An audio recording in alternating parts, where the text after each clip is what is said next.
the final installment of 4th grade rats. Chapter 11. What's wrong with Joey? Heading for lunch, I grabbed Joey in a headlock. Hey, Brother Rat, where you been? Where were you yesterday? He pulled out of the headlock. Home sick. I slapped him on the back.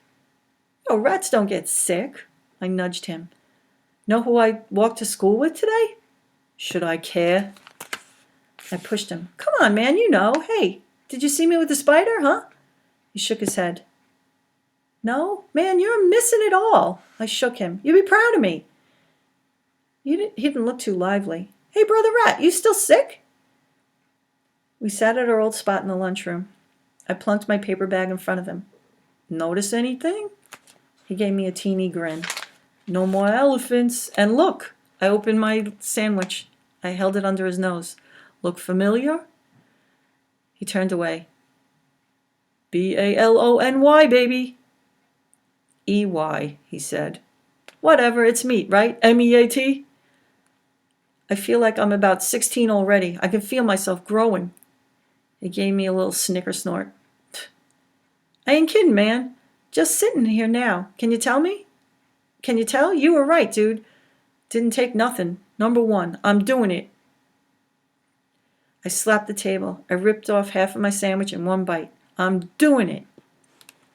Then I noticed. I grabbed his arms. Hey, where are they? Where's what? Your tattoos. He stared at his arms. Oh, I leaned across the table. I sniffed. You don't stink. You said you weren't going to take a bath for a month. I didn't. So where'd the tattoos go? I sweated. They came off. So how come you don't smell? Deodorant. And where's your headband? I forgot it. Suspicious? I finished my sandwich. I started in on my cupcakes. Joey wasn't eating. I pulled his sandwich from his bag. What kind of meat you got today? He snatched the sandwich back. I don't know. Bologna? Roast beef? I don't know. Bear? Moose? He just glared at me. Okay, Rat, I said. I stuffed a cupcake into my mouth. When I finally cleared some room for my tongue, I said, You gotta come over, see my room. It's almost as bad as yours. Oh, man! I slapped the table. I almost forgot to tell you. I did it. I did it. He gave me a blank look. The big one, Rat. I said no to my mom this morning. You should have been there. I'm going out to school, okay? And Mom says, pick up this floor. It's a war zone. War zone, man. See, I got to tell you, it was bad. So, know what I said? I said, I ain't got time.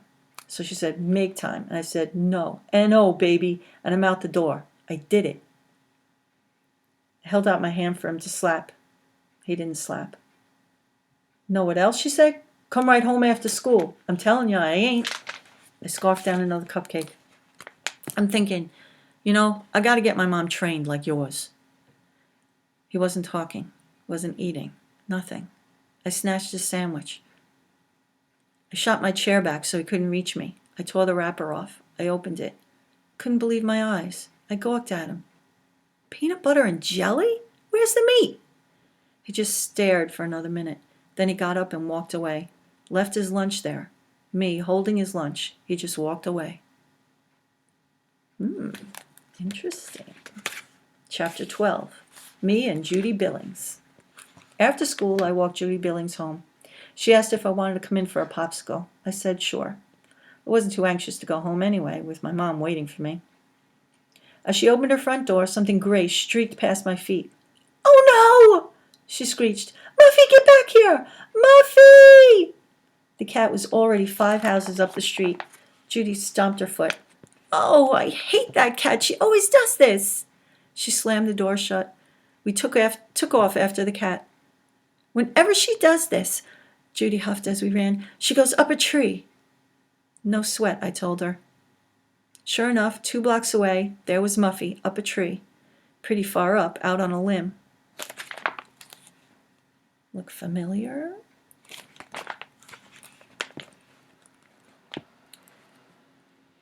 Judy slumped. Oh no, here we go again. Hey, I reminded her. I said no sweat. Hey, I said to myself, you're famous. You're number one. Judy Billings needs your help? Go for it, Black Widow man. I was in luck. The next day was trash pickup day. Cans were out. I dragged one over to the tree. I climbed onto it. It held me. Good. From the top of the trash can, I looked down at her. She looked up at me, smiling that beautiful smile. I saluted. See ya. I was just high enough to get my fingers around the lowest branch. I dug my sneakers into the bark and pulled myself up. From then on, it was easy. One limb after another. And there I was, even with Muffy. Meow, Muffy said. Okay, Judy called from below. Bring her down. Down. For the first time, I looked down. Uh-oh. Remember his afraid heights? What am I doing up here? How did I get this high? Far below me, the trash can seemed like a thimble. Judy Billings seemed like a doll, her tiny face looking up at me, getting fuzzy, getting wavy. Come on, she was saying, her voice sounding tiny and far away. I squeezed my eyes shut. I hugged the tree trunk. I can't, I said. You can't? Why not? I tried to think of some other way to say it, but I couldn't. I'm afraid of heights. Oh, great, I heard her say. I opened my eyes. Her hands were on her hips. She wasn't smiling anymore. I'll probably outgrow it, I said. Yeah? Well, you better outgrow it in the next 2 seconds because I want my cat back and I want her back now. Judy, I wanted to say, it's me, Suds, the guy who risked his life with a spider for you. Something told me it wouldn't make any difference. Now the tree itself was waving. No way I was going down. I couldn't even look down. I reached out, got the cat in my hand under it, lifted it up from the limb. I prayed it was right, what I had heard, that cats always land on their feet. Always, please. I dropped it. It landed on its feet. Judy squealed, Muffy! I hugged the tree again. I scrunched my cheek against the bark. I shut my eyes. When I opened them, only the trash can was beneath the tree. I thought, she's going for somebody to help get me down from here. A long time later, when mothers started calling their kids in to dinner, I changed the thought. She's not going for somebody. I had a bunch of other things thinking up there, too. I thought about the little kids I had pushed off swings, about the Twinkies I had snatched, about the spider that probably wasn't a Black Widow at all, and a girl who was after something, but it wasn't me. I thought about rats and real men and number one and angels and fame and first and last and love and nature's way. And for the first time since I started 4th grade, I knew exactly who I was. A scared kid up a tree. I listened. One of those names being called in for dinner. Mine? One of those mothers' voices? Mine! Mom! I yelled. Here! Up here! Help! Help! I screamed my lungs out. Pretty soon my mother appeared, then my father, then a ladder. I came back to earth. My mother squeezed me harder than I had squeezed the tree. Look at you, she said. She sounded mad, but she wasn't. You're shaking like a leaf. What are you doing up there? I tried to answer, but only tears came out. I blubbered like a baby. I couldn't help it. I didn't care. I held on tight to my mom as we walked home. Sorry, I gave you a hard time this morning, I sniveled. It's okay, she said. I was trying to be a good rat. I know. I looked up at her. You do? She smiled. I was talking to Joey's mom. Uh-oh. She laughed. 10 minutes after we got home, the doorbell rang. It was Joey and his mother. Hi, Suds, said Mrs. Peterson. She was smiling, but Joey didn't look so good. She said, Joey has something to say to you, Suds. I thought, what would he want to say to me, especially in front of his mom? Joey was facing me, but his eyeballs were up in the corners of his eyes. He didn't look any more than like number one than I did. I'm sorry, he said. Don't stop there, said his mother. Joey blinked, coughed, swallowed, cleared his throat, shifted his feet, and twitched. I'm sorry I got you into... pushed you, said his mom. Pushed you into the rat stuff. I shouldn't have talked to you into saying no to your mom. And what aren't you doing anymore? I'm not saying no to my mom anymore. Mrs. Peterson nodded. Good. She patted Joey on the head. She smiled at me. Joey also wants you to know that he has dropped out of the rat race and has rejoined the human race. Mrs. Peterson smiled over my head. My mother was standing behind me. Guess that'll about do it, Janet. I think so, my mom said. Mrs. Peterson mussed my hair. Bye, Sudsy. Bye, I said. They left. I turned to my mother. What was that all about? Just what it sounded like, she said. You didn't really think Mrs. Peterson was going to let him get away with all that nonsense, did you? It looked like she was. She nodded. You're right about that. She was trying to give him some slack, let him work his way through this rat phase of his. That's why she backed off about the tattoos? That's why. Plus, she didn't want to discipline him in front of you. But when her patience ran out, that was it. Curtains for Joey the rat. He said he was sick yesterday. She laughed. It was his mother who was sick of his shenanigans. She kept him home to clean up his room, and his tattoos, and his act. So, she snapped her fingers, that's that. For her, maybe. She was walking away. Mom, I said, I have a confession.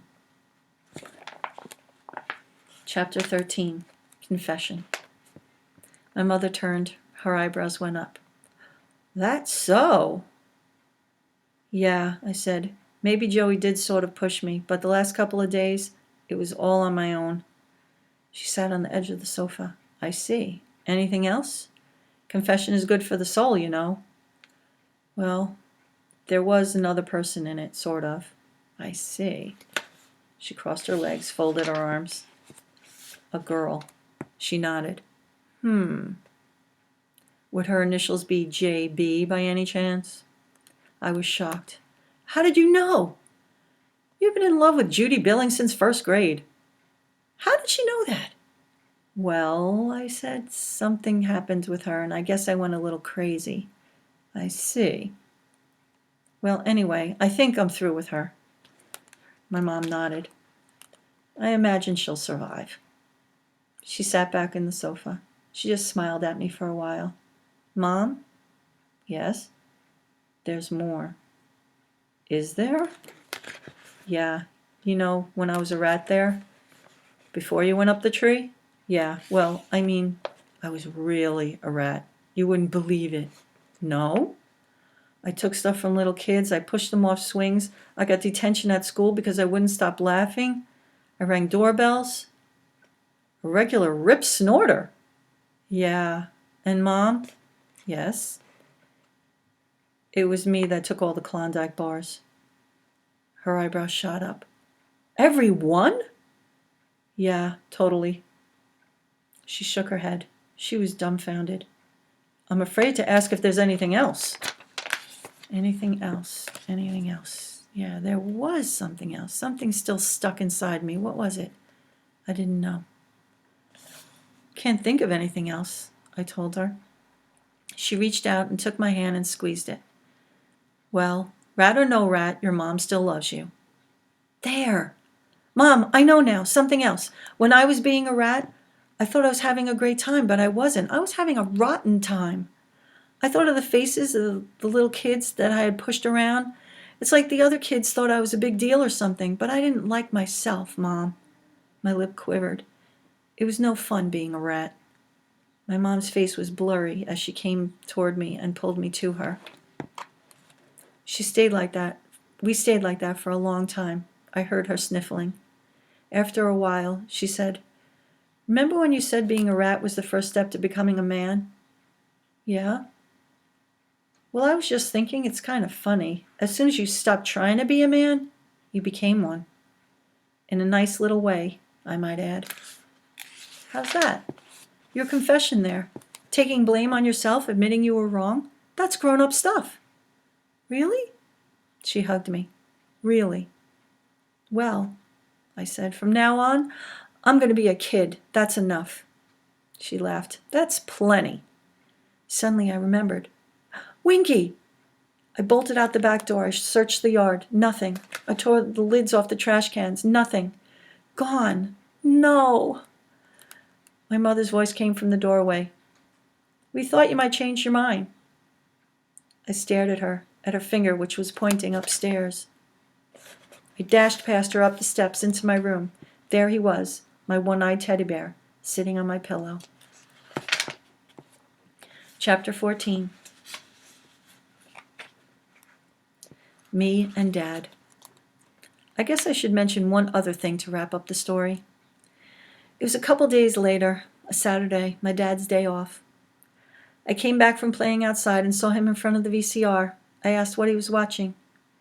E.T., he said. Only he wasn't saying it regular. His voice sounded funny. I came into the room. I looked at the screen. E.T. was on the table, all white. I looked at my father, at his face. His eyes were glassy. His cheeks were wet. He was crying. Dad? I said. He pulled out a hanky and blew his nose. He chuckled. Every time that little kid dies, he sniffed, I want to bawl like a baby. I climbed into his lap. I hadn't done that for a long time. I nestled into him. Don't sweat it, Dad, I told him. I do too. And that's how Suds ended his little trip, his path to becoming more of a man.